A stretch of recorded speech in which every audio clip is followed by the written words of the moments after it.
Charlie Bucket, sad, stinky, alone. Willy Wonka, chocoholic, psychotic, an inspiration to us all. Two unlikely souls whose fates are bound together by the lucky discovery of a single golden ticket. Yes, this is Charlie and the Chocolate Factory, a heartwarming story in which a poor boy from a poor family gets to experience a chocolatey adventure like no other, but a series of traumatic events soon unfold in which Charlie witnesses the tragic demise of his factory touring companions, which was likely the cause behind him growing up into this emotionally unbalanced gentleman.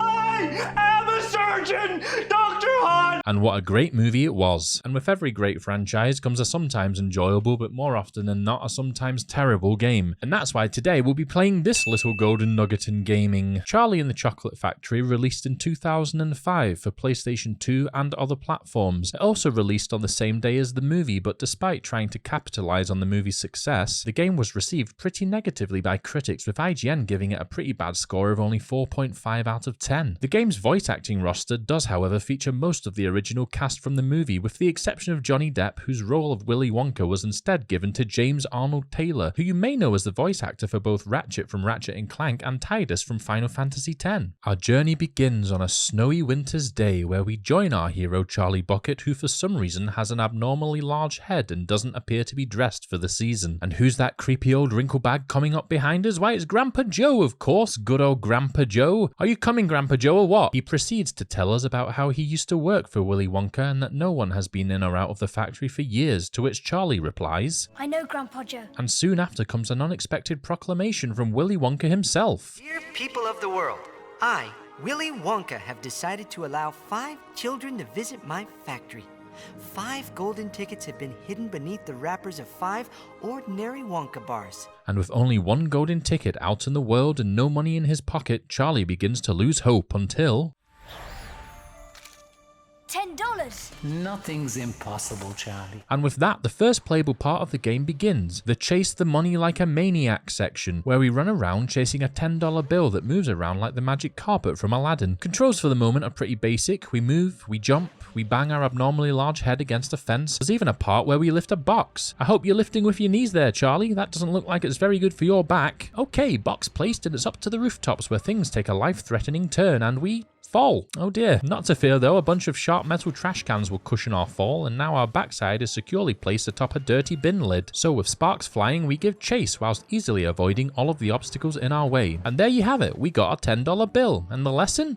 If you find money that doesn't belong to you, you should keep it. The game then decides to inform us that we've reached Chapter 1, which is confusing, but it turns out that Chapter 1 is only a cutscene that shows Charlie finding the golden ticket. The game is made up of 7 chapters in total, 2 of which are cutscenes, those being Chapter 1 as we've mentioned, and the final chapter, Chapter 7. The other 5 chapters are gameplay sections in which Charlie must use the help of the Oompa Loompas to help repair varied pieces of damaged equipment and machinery throughout the factory. This is to ultimately save the other 4 children from their chocolatey demise. Charlie can command the Oompa Loompas to follow, wait, work, and show information. The information shown informs the player which Oompa Loompa is suited to which type of job. For example, the electrician Oompa Loompa is the only one who can fix electrical issues, and the welding Oompa Loompa is the only one who can fix what appear to be steam valve issues. The 2 issues aren't that different from one another, only that the steam can hurt you if you go near it. I feel like if Oompa Loompas are supposed to have different roles, then those roles should add a significant difference to the core gameplay itself, because otherwise, what's the point? There is also this lantern Oompa Loompa who uses its light to attract butterflies, but you only encounter them once in the entire game. There's the harvester Oompa Loompa who picks candy from trees, but you don't encounter these ones all that often either. And then there is just the generic Oompa Loompa. These guys are available to operate different types of machinery, which every type of Oompa Loompa is capable of doing anyway. It can be fun having a bunch of Oompa Loompas following you around, but they do tend to get stuck from time to time in various corners and tight spots, which can be annoying, but watching them glitch is funny, so can't really complain about that. Chapter 2 revolves around Augustus Gloop, an overly round German boy who thinks that contaminating a chocolate river with his bacteria-filled mouth is a good idea. Losing his balance, he falls into the river and ends up stuck inside a tube, halting chocolate production. So it's up to Charlie to enlist the help of the Oompa Loompas to help get Augustus out of a sticky situation. This is our first time seeing the heads-up display. The top left corner displays our health in orange and our candy power amount in purple. Throughout the game, you unlock different candy powers, from exploding candy to fizzy-lifting drinks, introducing you to a new gameplay mechanic each stage. Using these candy powers will deplete your candy power meter, which can be replenished by finding more candy throughout the levels. We'll go into more detail detail regarding the different candy powers as the video goes on. The top right corner shows how many Oompa Loompas are currently under your control, and at the bottom right of the screen we have all the candy ingredient collectibles that you have to search for in each level. If you find all of the ingredients, then Willy Wonka will reward you by increasing the amount of health and candy power you can ultimately hold. Pressing R2 also brings up Grandpa Joe, who will give you tips and advice if you ever get stuck.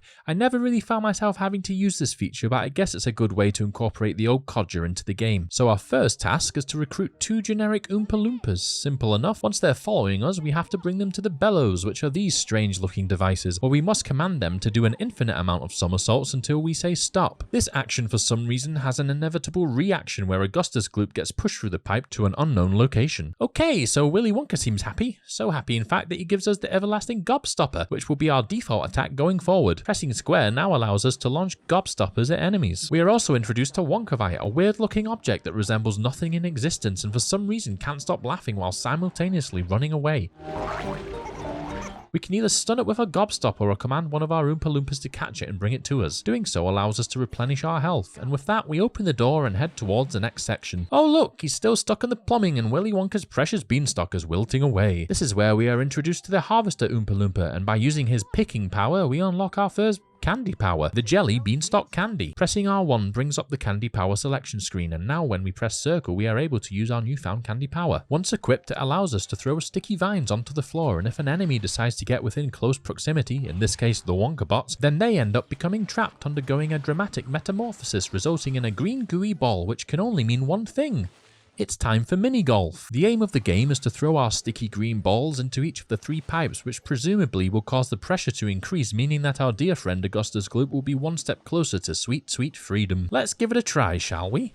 Oh, it's stuck. Well, no one said this would be easy or fun. Okay, second snot ball collected. Let's see if we can make this work. Nope. Oh, it's rolled back. Let me try and pick it up. Wait, what? I'm pretty sure I was outside of the area with the thorns, but now I have to walk all over them. Fantastic. This section is annoying at best. It's near impossible to aim accurately, and it's a guessing game more than anything, but eventually, after some getting used to, I start knocking some balls into holes. This pipe on the left, however, was incredibly difficult to get. I mean, what angle am I supposed to throw this from? It's ridiculous. After many attempts using my strategic golfing skills, I finally get lucky and block up the pipe hole good and proper, and Augustus Gloop ascends into pipe heaven. The wilting beanstalk returns to life, allowing us to access the next area where we come across, oh, this again. Come here, you filthy robot. It's time for you to become a rancid ball of goo. So there's 2 pipes this time, but they're at slightly different angles, which is fun and imaginative. They end up proving easier to complete than the first 3 that we contended with. Upon completing this, we bring the beanstalk back to life and head to the next area, and what do you know, more mini golf. But wait, this time there is a pipe facing away from us. Surely this will be the most challenging round of goo ball yet. No, actually it was pretty easy, and just like that we've unlocked the final area. As we make our way up the beanstalk, I can't help but wonder what could be next. Did I really have to ask? Yes, this is the final mini golf goo ball challenge, and it appears that there are 3 pipes all facing the opposite direction, and all we can do now is throw and pray that the goo ball gods will help us. What are you doing there, goo ball?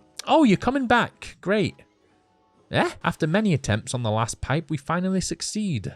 Hooray. Augustus Gloop becomes someone else's problem, Charlie makes this noise, and Willy Wonka appears to be talking to himself. With that out of the way, we move on to chapter 3, Wonkabot Trouble. Ah, Augustus Gloop, I thought we were rid of you and your tube blocking antics. Evidently not. It appears that there's a lot of repair work to be done, but not to worry, this is where we are introduced to our first welding Oompa Loompa. Surely they can help us solve this mess. This level basically involves going around and getting our new welding friend to repair any steamy valves that we come across. That's about it. There we go, one final big chocolatey push and Augustus is soaring to new heights. Was this a puzzle where we have to maneuver candy catapults so that the candy is launched towards the desired direction and finds its way into a big bucket? Could it be an actual challenge? Wait, never mind. I've done it. With that out of the way, Mr. Wonka is kind enough to give us our second candy power, Wriggle Sweets. These are described as a tool to distract enemies. Basically, when you throw them, they aggro the Wonkabots instead of you, allowing you to pelt them with gobstoppers until they explode. Okay, Wonkabots cleared and the room is complete, allowing us to move on. Once again, we're at the Chocolate River, but this time it's dried up. It seems that Augustus Gloop is still causing a blockage. Apparently, the solution to this problem is to collect different colored candies and deposit them into the corresponding boxes. Not sure how that works, but I'm not here to question Willy Wonka's logic. Okay, so all we have to do is harvest the correct colored candy quickly and then press up on the D-pad 25 times until all the boxes are filled. You are only capable of ordering one Oompa Loompa to do one command at a time, which just makes for a very long and a very tedious process. Oh, this box requires Wonkavite, even worse. Now I have to command the Oompa Loompa and then wait for him to hunt the Wonkavite down and bring it back. This game involves a lot of waiting around doing nothing whilst the Oompa Loompas do things instead. The NPCs seem to be getting more out of this game than I am. Okay, box is filled and it appears that the whole purpose was so that Willy could cook up our next candy power. The candy balloon. This candy power is slightly different in that it is always active. All we have to do is press X twice and we get a much higher, much bouncier jump. Now we can get to all those hard to reach places. So we bounce up here, slide down this tunnel, and we find ourselves in what I think is the chocolate waterfall control room. We bounce our way up to the top where we find a conveyor belt which activates an elevator for Mr. Weldy. Mr. Weldy then proceeds to fix the steam, resulting in the chocolate river being replenished. Here comes Augustus being squeezed out like last night's dinner before he plops into the river and gets fished out like an unwelcome floater. Finally. Next we find ourselves in storeroom 59 where we have a bunch of cotton candy sheep and some butterflies. Here we're introduced to the lantern Oompa Loompa who automatically collects the butterflies as he goes. We also politely ask the sheep to follow us so we can direct them into this shearing machine, and once that's done we command our Oompa Loompa to throw the butterflies into this contraption, which by doing so reveals that butterflies are how lollipops get their colour. Okay, pointless exercise done, let's move on to chapter 4. Chapter 4 focuses on Violet Beauregarde, an individual whose entire personality is centered around chewing gum, and when she's given the opportunity to chew a piece of gum that could potentially end her life, she takes it, obviously. Ah yes, the dreaded 3-course dinner gum that ends with Violet Beauregarde turning into a swollen blueberry. Not much changes in this chapter in terms of gameplay. We tell the Oompa Loompas to fix the broken things and fill the empty chairs. This is where we start using electrician Oompa Loompas, which are just the same as the welding Oompa Loompas minus the steam of course. Once everything is fixed, we unlock a new candy power. This time it's rock candy, which allows us to transform into a very difficult to control human hamster ball, and with this we bash Violet through a tunnel where we end up inside the juicing room. In this room we have to destroy the robots, juice these blueberry Oompa Loompas, and we repeat this process for 3 different rooms until Violet falls down this plug hole and comes out a little bit blue and a little bit dizzy, but other than that she's good as new. Next up is Veruca Salt, a spoiled brat who for some reason has to have possession over every single thing she lays her eyes on. Veruca sees a squirrel, says she wants a squirrel, squirrels get angry, squirrels then decide she's a bad nut and throw her down the garbage chute. So here we are in the nut room where squirrels are running riot and chewing through wires. We have another puzzle this time where we have to change the direction of these nut conveyor belts in order to get across, and because this game loves making you do the same thing over and over again, we find ourselves jumping over quite a lot of nuts. Once we reach the end we find a tree. We bash into said tree and it starts raining aggressive squirrels who love nothing more than getting to scratch out people's retinas. This was actually the first time that I died in the game, and do you know what the punishment is for dying in this game? Absolutely nothing. You just respawn at the exact same point where you died but with full health. So instead of losing any kind of progress, you actually just get rewarded with health replenishment. The aim of this section is to knock the squirrels unconscious, collect them and throw them into the squirrel box. Once completed, we have to go after Veruca Salt by jumping into the garbage chute because obviously her life is less valuable than playing with a few squirrels. This section is pretty straightforward, just like the bin lid section from before, except instead of sliding on something that holds garbage, we're sliding through actual garbage. We reach the end, grab Veruca before she's incinerated and throw her into a pile of stinky trash, and while she's enjoying that, we get to put more squirrels into boxes because honestly at this point, what else in the world would we rather be doing? This section gives us access to our next candy power, fizzy lifting drinks, because what's more fun than putting squirrels into boxes? That's right, floating around a bit until we find a room where we have to put squirrels into boxes. Okay, boxes filled, everything's repaired, and it's time for Willy Wonka to present to us our final candy power, exploding candy, which as you can guess now allows us to blow stuff up, which we can't complain about because blowing stuff up is fun. Chapter 6, and there is only one child left, local know-it-all whiz kid Mike TV. Willy Wonka demonstrates a device that allows chocolate to be teleported into a television set, so Mike TV, being the moron that he is, decides that it would be a good idea to teleport himself. And here we are in what is probably the brightest, most horribly lit level in a video game ever. This part is simple: destroy some robots, teleport ourselves into a room where we have to destroy more robots, collect the Wonkavite from the destroyed robots, and get our Oompa Loompas to throw the Wonkavite into this giant beam. We repeat this same process 3 separate times in 3 separate rooms, and once completed we have to destroy more robots. And that's about it. We saved Mike TV, who's a good deal smaller than he was before, and the Oompa Loompas carry him off to the taffy puller to get stretched back into shape. It seems that the least amount of effort went into the final stage of the game, which gives the impression that it was slightly rushed towards the end. And as we move on to chapter 7 entitled Up and Out, we see that it is nothing more than a cutscene with the flying glass elevator, and it's at this point where Willy Wonka says to Charlie, "You're inheriting my factory, Charlie, whether you like it or not. Screw your hopes and dreams, this is your future now. go, and the credits roll. And that's the game, a relatively short experience with no real challenge and a lot of repetition. The only positive thing I could say is that it was mildly fun. Very mildly fun. And if I was to score this game out of 10, I'd probably give it